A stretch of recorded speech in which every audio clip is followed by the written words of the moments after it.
Please give him a warm welcome.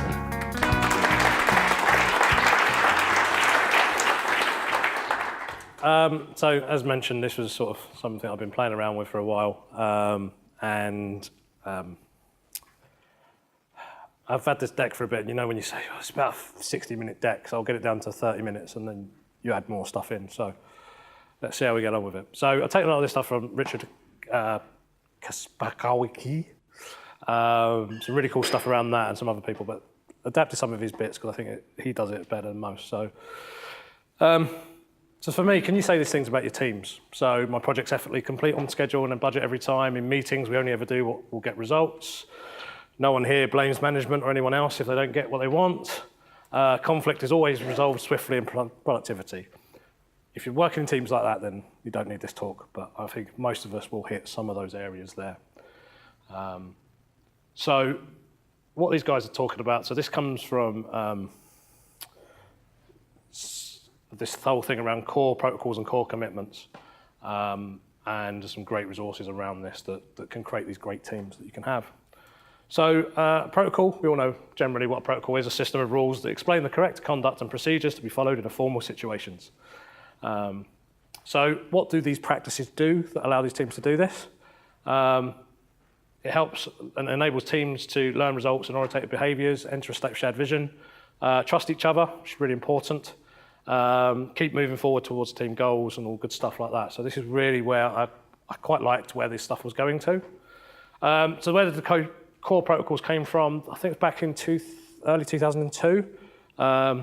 Michelle and Jim McCarthy came up and looked at all these different teams and started to look at ways that they could bring them together, and this is where the core commitments and protocols came from. So I won't read all the commitments out, but some of them are really quite nice around, I commit to engage when present, to know and disclose what I want, what I think, and what I feel. Always seek effective help. Really important one at the bottom there, to decline to offer and refuse to accept incoherent emotional transmissions.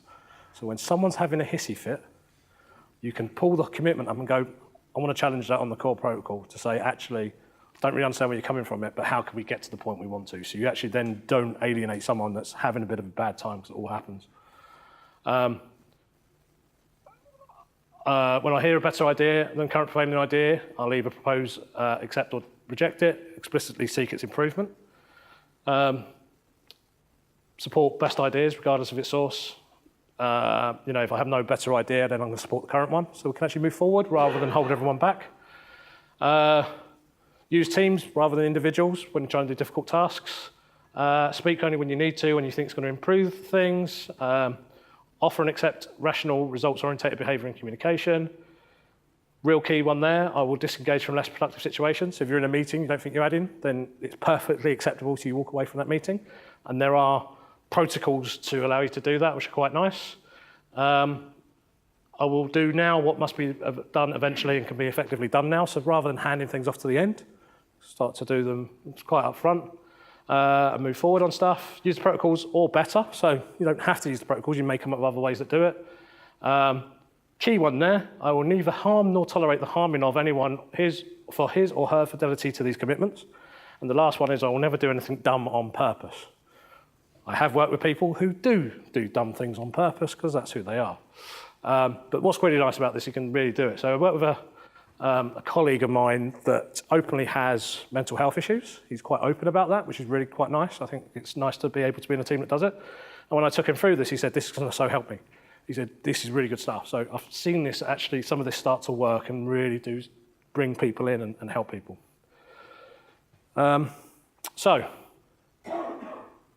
High-performing teams is what lots of companies and a lot of people want to working and have running around. And to be able to build those, we need to have a psychological safety. So we also have this thing around team emotional intelligence.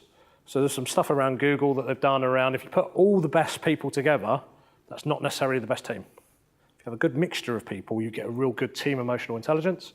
And core protocols are leads into these things to allow you to build them. So, key piece of this awesome teams protocol stack is positive bias, so no non-negativity, no negation, and you pretend. So although you don't quite like the idea, you pretend to like it because it's a better way to move forward. It's a positive way to be. It's quite hard to do, and you may be lying to yourself, but for the wider team, it's a better piece.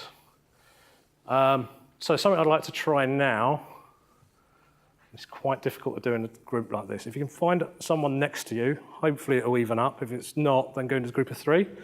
And what I'd like you to do, this sort of actually leads on from John's session last week, actually. This is double-sided of this. So real quickly, 30 seconds. I've changed it. It's normally let's do lunch. I've changed it to let's do dinner tomorrow night because nothing's important tomorrow, that we can all make that. So for 30 seconds, I want you to discuss with someone else, but what I want you to do is when someone suggests let's go for dinner tomorrow, I want you to say, yeah, but, and then give it a but. So for example, let's go for dinner tonight. Yeah, but I have to go for dinner with my partner. Yeah, but, and then backwards and forwards, 30 seconds between yourselves. So you arrange dinner for tomorrow. So it can be a bit fun, especially when you're talking about Valentine's dinner for tomorrow, but how did that feel? Was that quite stopping you getting anywhere? We're actually going. Christy and I get married. So, you know, it can feel quite, I can't get anywhere with this conversation. So now what I'd like you to do is do the same thing again for 30 seconds, but this time we're going to say yes and. So let's go for dinner tomorrow, yes, and we can double date if you wanted to. It's only a double date, there's nothing extra on that. You know, if you go Dutch as well, then it cuts the price in half, and, you know, go to Pizza Express, it's going to be even cheaper. So, got 30 seconds for that one. Let's try yes and. Okay, cool. So, how did that feel? Did that feel a bit more, you were getting somewhere, a bit more creative and a bit more forward thinking? It's still awkward. Maybe I should have left it as lunch and not Valentine's dinner, but hey, I was trying to be in with the times. Anyway, so what you get from that is yes but destroys and yes and creates. So if you try to be quite positive about the way you turn things, you can still do it. So if someone says with an idea, let's go for dinner tomorrow, and you don't really want to go because you've obviously got plans, you may go, yeah, and we can probably do lunch, which would be better. So you're saying yeah and, but you're just extending it back and you can change it to where you want and it's a bit more positive. Yeah, but I'm already going out tomorrow. Conversation stopped. So it's quite nice to be able to do that. So freedom is really important around this stuff, so of a great team. So the basis of that culture as well. So you have the core commitments and you have pass and unpass and check out, which are some bits around that freedom to move around. So this is where you can pass out of a meeting or an activity. So you could just turn around and say, there's some activity going on, I don't know, for the want of a better term. Let's say it's sprint planning, and you know it's just going to be boring. So you just make, I pass. I don't think I can add anything to this. And physically leave the space. What's really nice when you start to look at these things is no one's allowed to chase you back, no one's allowed to ask you why, and no one's allowed to talk about you afterwards. So you've got that whole safety net there to go, yeah, Kev's left, that's fair enough, that he's got better things to do, he's not there. And again, for a colleague that had mental health issues, that was really nice for him to be able to do. He could just go, I'm passing, walk away. And no one could chase him out, which was nice. And checkout, we'll do at the end, because obviously that's a checkout. So this self-awareness piece, and I actually see this on LinkedIn have started to do this daily dump thing or whatever it is. I don't know, every day you get this like announcement to say all this sort of stuff is going on. And one of them was about self-awareness and how it makes you better at what you're doing. One today is read. So, you know, although a team is made up of this atomic unit of a person.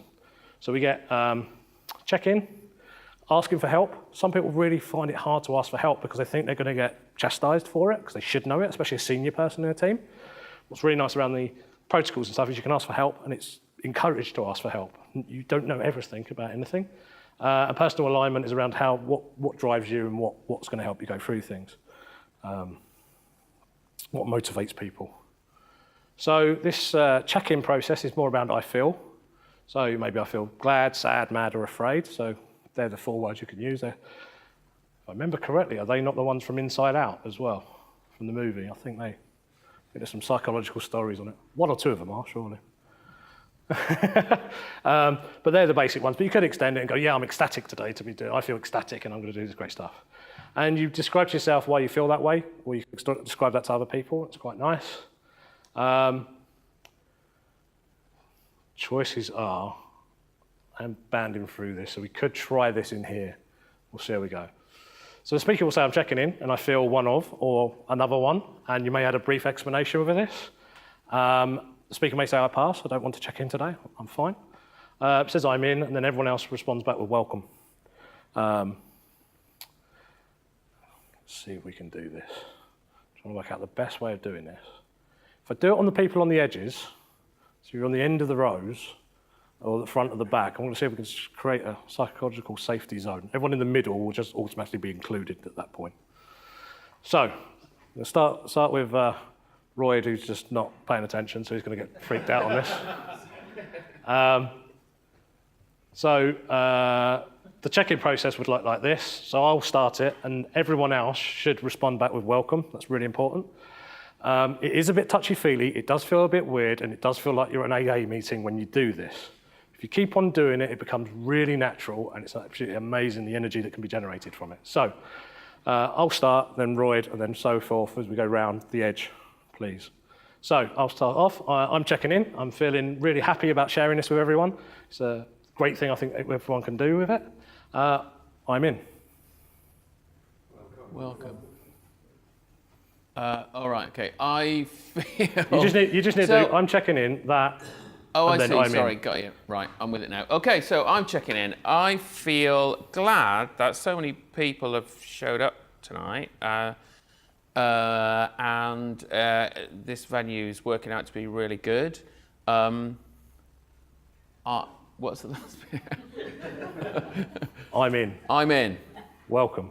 Okay. Come on, let's see if we can keep it going. Come on. I'm checking in. I feel glad that I got rid of my family for a week and they're on holiday. And that's because I can actually do some reading for an exam I've got coming up. I'm in. Welcome. Hi, I'm checking in. I'm Andrew. I'm glad that also glad that so many people have turned up tonight. I'm in. Welcome. I'm checking in. I feel glad that Andrew wasn't speaking tonight. Welcome. I'm checking in, and I'm happy to hear this talk once again. And I'm in. Welcome. I'm checking in. I pass. Good man. Welcome.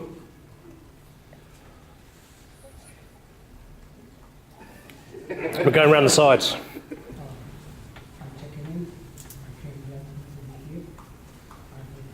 Welcome.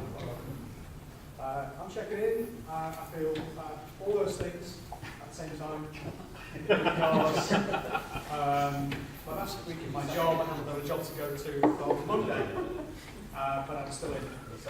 I'm next to you. Welcome. I'm checking in. I'm glad I'm in. Welcome. I'm checking in. I feel glad because it's the first time I've managed to get to an enjoy in about 6 months. I'm in. Welcome. I'm checking in. I'm feeling glad because I've managed to squeeze a dinner date in and this meeting. Yay. Welcome. So I'm checking in. I feel sad because I'm missing out on my daughter's pancakes. I'm in. Welcome. I'm checking in and I feel sad that I'm not as good at multitasking as I thought I was because I'm actually typing on my laptop and not really paying attention. But yeah, I'm in. Welcome. I'm checking in. I'm glad. I was on a train at 25 past and I decided to get off it and come to this instead of going home. And I'm glad I did that. I'm in. Welcome. I'm checking in. I'm afraid, but what the hell? Last one. You can pass. I'm checking in. I pass. Welcome. Yeah, it's all fine for now. You just pass doing the extra piece. That's all good. Could get everyone in the middle to say it all at once, but we're not going to. But hopefully, if you're in a smaller group and you're all sort of facing each other and you do this, you do sort of build up an energy. And actually, every time I do this, I actually do feel there's a bit of energy with the team that does this.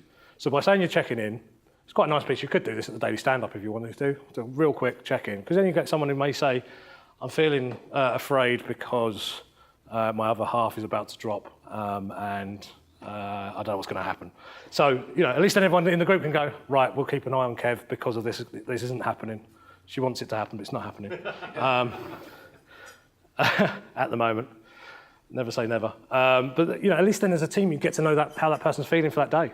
It could be, I'm feeling really crap today, guys. Can I just do support and sit over there? I've heard teams that have support teams that are, I'm hungover. I'll just do support, and they have to go and put on a cowboy hat because they're the Lone Ranger and sit with the business because they're doing support. It's quite a nice way of doing it. I quite like that. But by checking in, you're saying, actually, I'm going to be present at the meetings. So you go into meetings and stuff, and you'll be present. So that's quite a nice way of doing it. So you then get this connection of connecting together as a group. So check-in helps with that. Asking for help. Intention check. So can I just check your intention with that? Without someone feeling it's a personal attack, it's like, can I just check how that's working with the protocol? Allows you to have personal alignments and allows you to investigate around that. So I've moved the slide around too much. By doing that, you sort of end up with like a bit of a friendship circle almost. When Richard put this together, he said love, and I thought that was a bit too strong, especially with Valentine's, but I find that works. And obviously for code and stuff, they like stuff in code. So, export positive bias equals true, export pass equals optional, checkout is optional. So it really is software for your head, which is a good book on this. So it's free PDF. You can go and grab it, pick up the different introductions around stuff for it. Productivity allows you, that's really important for these teams to do it. So aligning together, delivering great products, achieving great results. You can do that with the decider game or decider, resolution, and the perfection game. So resolution is a technique on quickly resolving items. Perfection game is collect all the best ideas and then sort of filtering it out and quickly come up with one that's really, really how you want it to work as a team and doing those as fast as possible. So, so the decider is quite a nice one.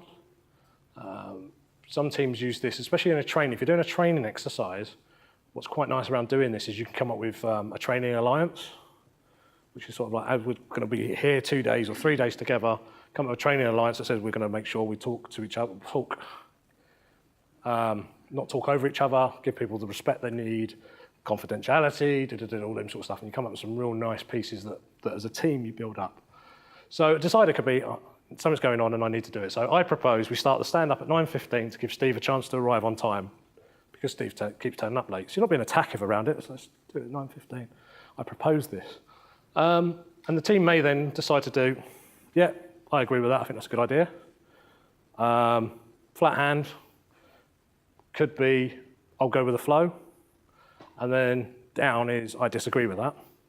Anyone who does a disagreement has to then improve on that proposal. You have to. That's the way the protocol works. So it's either, and this is around the positive bit of going, that's the best idea we have, I'll go with the flow. So someone disagrees with it, you may say, yeah, how about we start at 9:30 and move it to the physical board? Because for whatever reason, this stand-up team are doing it at their desks and not next to the board. I don't know. And then everyone may just say, yeah, we're happy with that. That's the new proposal. We're now going to do stand-ups at 9:30 and next to the physical board. And that will take 30 seconds to do a quick conversation around that. Decision made, move on. And the team's made that decision.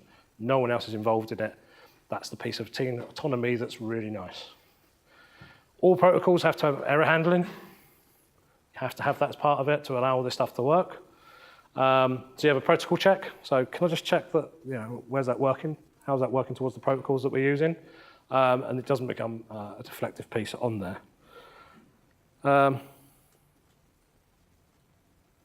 Yes, so key points, because I've bashed this out as quick as I could. So the key points are the attributes and behaviours of high-performance teams are known and learnable. So the core protocols give you the team emotional intelligence, which then can let you build a psychological safety zone, which will then allow you to build a high-performing team. So turn up the good, team building is good, the core protocols to do team building all the time, which is really quite a nice piece of doing that. So the bit that I did miss off, which is really important at the start of this, is Google obviously have a lot of teams out there that are really, really good, and a lot of teams out there that are really, really bad. They will throw away products all the time. So they did I think it's 2012, they did a project called Aristotle, And they started to look at all their high-performing teams and working out what the consistency was. So you can imagine the amount of data points they actually have for all this stuff. And they kept going through it, and they couldn't work out why this team was better than this team. There was no consistent pattern that they could pick out of it. Until they started talking to the actual teams properly, and going, well, actually, they have quite, the really good teams have a really good social piece. They all go out and have drinks together, and they do all that sort of cool stuff. And they started looking at some stats. So I think it was like 699 people they got together as teams, and you had Team A, which was your highly functional people, the really intelligent people were all in that team, and they were working on there. And then Team B was very social. You know, they would go out on tangents, they would talk about different things, but they would still get the job done. And they're finding that Team B was always more productive and there was a happier environment and actually went further. And most people would prefer to be in Team B than Team A, which is, we're doing this and this is what we're doing. Do not come off track. This is what we're doing. No focus anywhere else. Da, da, da. Whereas B is like, oh yeah, we could go over this way, and you start to sway around and you come up with different ideas. So like Google's endpoints actually came out with the fact that these protocols do actually work for them. They never knew it was that. So it's like these unwritten rules that are there. So the final piece around this is like, I'm checking out. So you're in the meeting. You may also say, you may say in the meeting that I'm not getting anything out of this, I'm checking out, and walk away from the environment. And again, no one's allowed to talk about you on the way out. You physically leave the group. And you can check back in again if you wanted to. You can walk back in and say, I'm checking in, I'm in. Say when you're back if you wanted to. Those who are present for the checkout may not follow the person talked to, about, or person. So that's all there. And that's it. So there's some great stuff at livinggreatness.com and the Greatness Guild stuff. Cool. Thank you very much.